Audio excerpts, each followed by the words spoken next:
ಓಂ ಶ್ರೀಮಾತ್ರೇ ನಮಃ. ನಿತ್ಯಭಕ್ತಿ ಕಾರ್ಯಕ್ರಮಕ್ಕೆ ಸುಸ್ವಾಗತವನ್ನು ಕೋರುತ್ತಾ, ನಮ್ಮಲ್ಲಿ ಅನೇಕ ಅನುಮಾನಗಳಿರ್ಬೋದು ಅಥವಾ ದೇವಸ್ಥಾನಗಳಿಗೆ ಅಥವಾ ಪೂಜಾ ಕೈಂಕರ್ಯಗಳಲ್ಲಿ ಯಜ್ಞ ಯಾಗಾದಿಗಳಲ್ಲಿ ಯಾತ್ರೆಗಳಿಗೆ ಹೋದಾಗ ನಮ್ಮಲ್ಲಿ ಒಂದು ಪ್ರಶ್ನೆ ನಮ್ಮಲ್ಲೂ ಕೇಳ್ತಾ ಇರ್ತಾರೆ ಅಥವಾ ನಮಗೂ ಬರ್ತಾ ಇರ್ತದೆ. ಏನು ಅಂತ ಹೇಳಿದ್ರೆ, ನಾವು ತಿಂತಕ್ಕಂಥ ಆಹಾರವು ನಾವು ಹೋಗ್ತಕ್ಕಂಥ ಯಾತ್ರೆಗಳಿಗೆ, ಕ್ಷೇತ್ರಗಳಿಗೆ, ಯಜ್ಞ ಯಾಗಾದಿಗಳಲ್ಲಿ, ಪೂಜೆ ಪುನಸ್ಕಾರಗಳಲ್ಲಿ ಎಲ್ಲದರಲ್ಲೂ ಕೂಡ ಅದರ ಬಗ್ಗೆ ನಾವು ಹೆಚ್ಚು ಗಮನವನ್ನು ಕೊಡಬೇಕಾ, ಅದರಲ್ಲಿ ನಿಷ್ಠೆಯಿಂದ ಇರಬೇಕಾ ಅಂತಕ್ಕಂಥ ಮಾತನ್ನು ಕೂಡ ಎಷ್ಟೋ ಜನ ಕೇಳ್ತಾರೆ. ನೇರವಾಗಿ ಕೆಲವರು ಕೇಳ್ತಾ ಇರ್ತಾರೆ, ಯಾತ್ರೆಗಳಿಗೆ ಹೋದಾಗ ಮಾಂಸ ತಿನ್ಬೋದಾ, ಅಥವಾ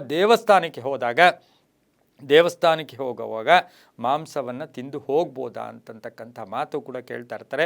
ಆದರೆ ನಮ್ಮಲ್ಲಿ ಒಂದಿದೆ, ಆಹಾರದ ನಿಯಮಗಳು ಅವರವರಿಗೆ ಸಂಬಂಧಿಸಿದ್ದ ಆದರೂ ಕೂಡ ನಮ್ಮ ಸನಾತನ, ನಮ್ಮ ಹಿಂದೂ ಸಂಪ್ರದಾಯದಲ್ಲಿ ಅದರ ಅನುಭವ, ಅದರ ಫಲ ಏನು ಹೇಳುತ್ತೆ ಅಂದರೆ, ನಾವು ತಿಂತಕ್ಕಂಥ ಆಹಾರ ನಮ್ಮ ಮನಸ್ಸಿನ ಮೇಲೆ, ದೇಹದ ಮೇಲೆ, ನಮ್ಮ ಶ್ರದ್ಧಾಭಕ್ತಿಗಳ ಮೇಲೆ ಅದರ ಪ್ರಭಾವ ಬೀರುತ್ತೆ.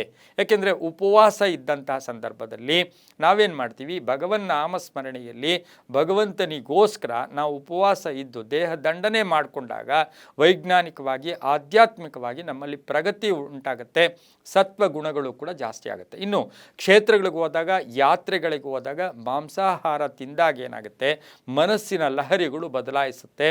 ಭಕ್ತಿ ಅಥವಾ ಶ್ರದ್ಧೆಯಲ್ಲಿ ಸ್ವಲ್ಪ ಕುಂದು ಕೊರತೆಗಳು ಕೂಡ ಉಂಟಾಗ್ತಕ್ಕಂಥದ್ದು. ನಾವು ಯಾವಾಗಲೂ ಹೇಳ್ತೀವಿ, ಸತ್ವಗುಣ, ತಮೋಗುಣ, ರಜೋಗುಣ. ಸತ್ವಗುಣ ಅಂತ ಹೇಳಿದಾಗ ಸಾತ್ವಿಕವಾಗಿರ್ತೀವಿ. ನಾವು ಪ್ರಪಂಚಕ್ಕೆ, ಸೊಸೈಟಿಗೆ ಅಥವಾ ಬೇರೆಯವ್ರಿಗೆ ಅನ್ನೋದಕ್ಕಿಂತ ನಮ್ಮ ಕುಟುಂಬದಲ್ಲಿ ನಾವು ಸಾತ್ವಿಕವಾಗಿ ವರ್ತನೆ ಮಾಡಿದಾಗ ಮಡದಿ ಇರ್ಬೋದು, ಮಕ್ಕಳಿರ್ಬೋದು, ತಂದೆ ತಾಯಿಗಳಿರ್ಬೋದು, ಅವರ ಜೊತೆ ಒಳ್ಳೆ ಬಾಂಧವ್ಯಗಳು ಕೂಡ ತುಂಬ ಚೆನ್ನಾಗಿರುತ್ತೆ.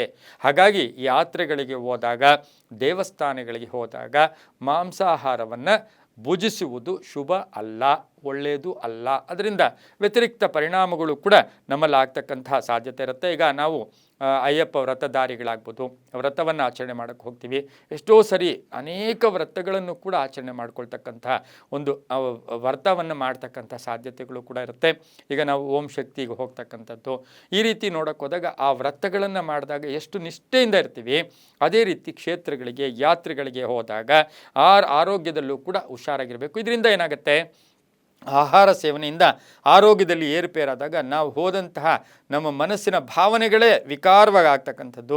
ಅದೇ ಹೇಳುತ್ತೆ, ವಿಜ್ಞಾನ ಹೇಳುತ್ತೆ, ಗಿಡ ಮೂಲಿಕೆಗಳಾಗ್ಬೋದು ಅಥವಾ ಸೊಪ್ಪುಗಳಾಗ್ಬೋದು, ತರಕಾರಿಗಳಾಗ್ಬೋದು, ಒಳ್ಳೆಯ ಹಾಲಾಗ್ಬೋದು, ಮೊಸರಾಗ್ಬೋದು, ಇಂಥದನ್ನೆಲ್ಲ ಸೇವನೆ ಮಾಡಿದಾಗ ದೇಹದಲ್ಲಿ ಒಂದು ಸಾತ್ವಿಕ ಗುಣಗಳು ಕೂಡ ಜಾಸ್ತಿ ಇರತಕ್ಕಂಥ ಸಾಧ್ಯತೆ ಇರುತ್ತೆ. ಆದರೆ ಇದನ್ನು ಪೂರ್ತಿಯಾಗಿ ನೀವು ಬಿಡೋದು, ತಿನ್ನೋದು ನಿಮಗೆ ಸೇರಿದ್ದು. ಆದರೆ ನಮ್ಮ ಗುರಿ ಕೂಡ ಮುಟ್ತೀವಿ, ನಮ್ಮ ಪದ್ಧತಿಗಳನ್ನು ನಾವು ಅನುಸರಿಸ್ಕೊಂಡು ಹೋಗೋದಕ್ಕೂ ಕೂಡ ಒಳ್ಳೆಯದಾಗುತ್ತೆ. ಅದ್ರ ಜೊತೆಗೆ ನಮ್ಮ ದೇಹ ಕೂಡ ಆರೋಗ್ಯವಾಗಿರುತ್ತೆ. ಶಕ್ತಿ, ಭಕ್ತಿ, ಯುಕ್ತಿ ಇವು ಮೂರಕ್ಕೂ ಸಹ ಸಾತ್ವಿಕ ಆಹಾರ ಲೇಸು, ಶುಭ ಅಂತ ಹೇಳ್ತಾ, ಸರ್ವೇ ಜನ ಸುಖಿನೋ ಭವಂತು, ಸಮಸ್ತ ಸನ್ಮಂಗಳಾನಿ ಭವಂತು.